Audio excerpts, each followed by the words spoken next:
Hi to all my psychology students. I am here to present to all of you yet another video related to psychology. I know we all take psychology as a social study, but for a fact, surprisingly, psychology can be considered as a science too. To know more, let's get into the video. Psychology as a science. Science is what is all around us in every part and in every corner. And so, what is psychology? Let's know more about what exactly psychology is. Psychology is an academic and applied discipline which involves the scientific study of mental processes and behavior. It applies to all spheres of human activity. Now, let's get to the question to why psychology is considered as a science. The above question has causes. The first cause to it being determinism. The major contributions in the field of determinism was given by the Greek philosopher Aristotle. You can see his picture in the given slide. Let's know more about this great personality. Aristotle was a Greek philosopher and scientist, and he was one of the greatest intellectual figures of the Western history. Aristotle's contributions to psychology were truly impressive. Now, let's get some facts check about Aristotle. Aristotle was the man who knew everything, as he was referred to. Let's know more about determinism. Determinism entails that in a situation in which a person makes a certain decision or performs a certain action. Now, let's get to the example of what actually determinism is. Okay, so here is the person we all know, even if you are not from a science background. Newton. As Newton stated in his third law that every action has an equal and opposite reaction, which is a universal truth, the same applies to determinism as well. Interesting is a cause that has kinds. There are mainly three kinds of determinism that we need to remember. The first one of it being biological determinism. Let's know what actually biological determinism is. It tells the importance of genetic predisposition and physiological conditions in the explanation of behavior and the evolutionary.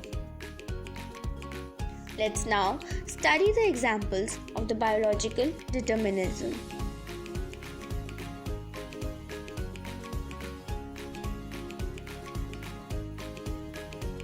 The first one of it being dwarfism. It is due to the undersecretion of the growth hormone in our body. We tend to grow less than a normal height. Second one being gigantism. It is due to the oversecretion of the growth hormone in our body. We tend to grow more than our height. The third one being the bipolar disorder. It is something that we are aware of.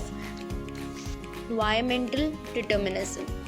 It entails that the importance of environmental stimuli as determinants of behavior.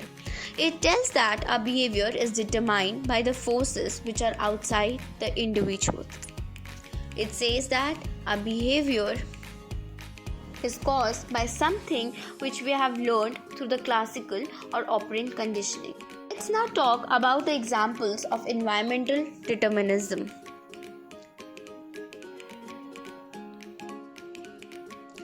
Bandura in 1961 found that children with violent parents are more likely to become violent parents themselves as a result of observational learning. The third one of the determinism being the socio-cultural. Let's know more about what socio-cultural determinism is. It is a form of environmental determinism. It emphasizes the cultural or the societal rules, regulations, customs, and beliefs.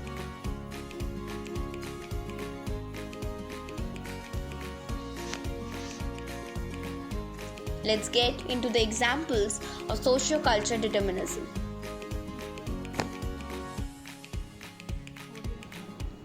Someone who is raised in a culture with racist belief is then exposed to a different culture with non-racist view. In this situation, the person may change. Now, we will study two kinds of determinism. The one of it being physical determinism and the next one being psychical determinism. While one emphasized on all the three determinism, the other one emphasized on the mental events. One is measurable while the another one is unmeasurable. You can see the difference presented on the slides. The next cause of it being indeterminism.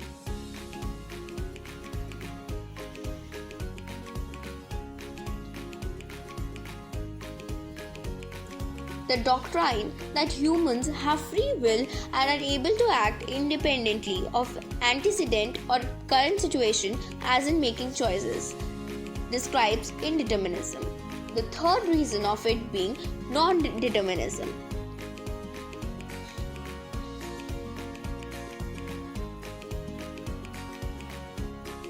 It says the inability to objectively predict an outcome or result of a process due to lack of knowledge of a cause and effect relationship, or the inability to know the initial conditions.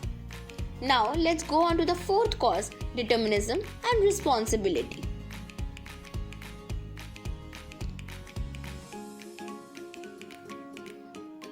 William James 1884 or 1956 distinguished between hard determinism and soft determinism.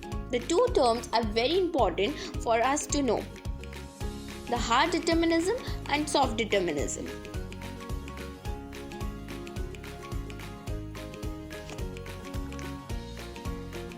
Hard determinism is the view that forces outside of our control shape our behavior. It is incompatible with free will.